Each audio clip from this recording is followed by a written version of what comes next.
श्री चंद्रशेखर जी,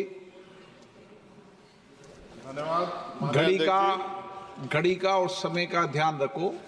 6:30 बजे मंत्री जी मैं का जवाब आना है। आपके एक से एक शब्द की वैल्यू समझता, आप कहो मैं बैठ जाऊंगा सर। नहीं बोलिए, आपको बोलने के लिए देश की जनता ने भेजा है। धन्यवाद, धन्यवाद अध्यक्ष। हम आपदा प्रबंधन संशोधन विधेयक पर विचार कर रहे हैं सर, जिसमें मूल अधिनियम की 79 धाराओं में से 51 धाराओं में संशोधन का प्रस्ताव है। हालांकि ये संशोधन आवश्यक हो सकते हैं, परंतु यह तरीके कुछ जटिल हो सकते हैं, खासकर नए सदस्यगण मेरे जैसे के लिए, जिन्हें मूल अधिनियम और संशोधन विधेयक दोनों का अध्ययन करना पड़ता है। इस विधेयक की समझ में कठिनाई हो सकती है और विधायी प्रक्रिया में जटिलता आ सकती है। इस संदर्भ मेरा सुझाव है कि यदि संशोधन विधेयक के माध्यम से हम मूल अधिनियम को ही प्रतिस्थापित करके एक नया विधेयक प्रस्तुत करें, तो यह न केवल विधेयक को अधिक स्पष्ट और समझने में आसान बनाएगा, बल्कि लेजिस्लेटिव ड्राफ्टिंग प्रक्रिया को भी सरल कर देगा। वर्तमान में संविधान की 7वीं अनुसूची में इसकी स्पष्ट एंट्री का उल्लेख नहीं किया गया है। मंत्री जी कृपया यह बताने का कष्ट करें कि वर्तमान विधेयक संविधान की 7वीं अनुसूची के किस एंट्री में कवर है। यह प्रश्न इसलिए महत्वपूर्ण है क्योंकि यदि हम इसे संविधान की 7वीं अनुसूची में स्पष्ट रूप से दर्ज करते तो यह विधेयक लाने का आधार और संसद की विधायी शक्ति को स्पष्ट रूप से मान्यता मिलती।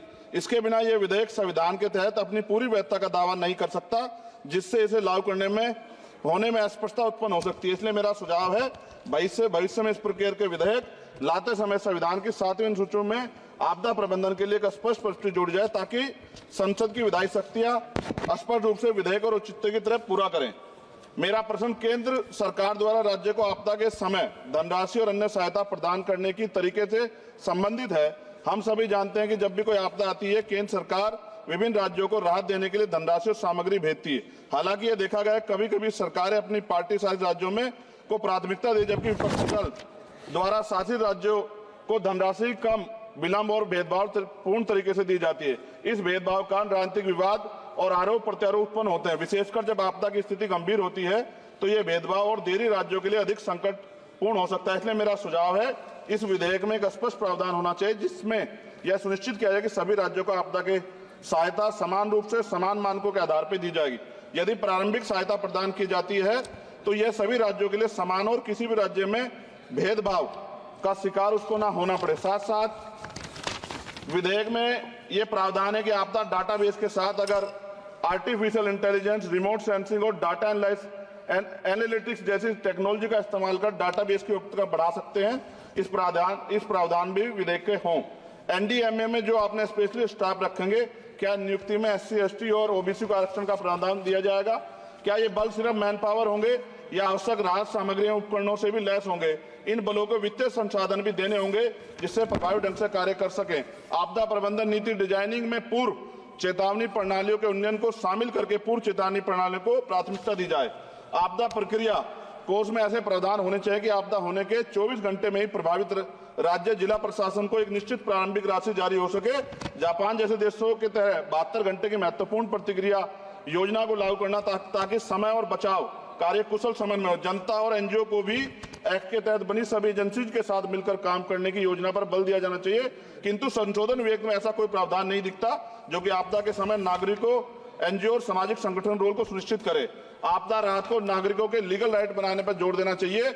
और अध्यक्ष जी, सबसे महत्वपूर्ण ये है, आपदाओं में अपने परिजनों और संपत्ति को खोने वाले व्यक्तियों के मानसिक स्वास्थ्य को सहायता प्रदान करने के लिए मनोवैज्ञानिक पुनर्वास कार्यक्रम को आपदा प्रबंधन नीतियों में एकीकृत करने की आवश्यकता है।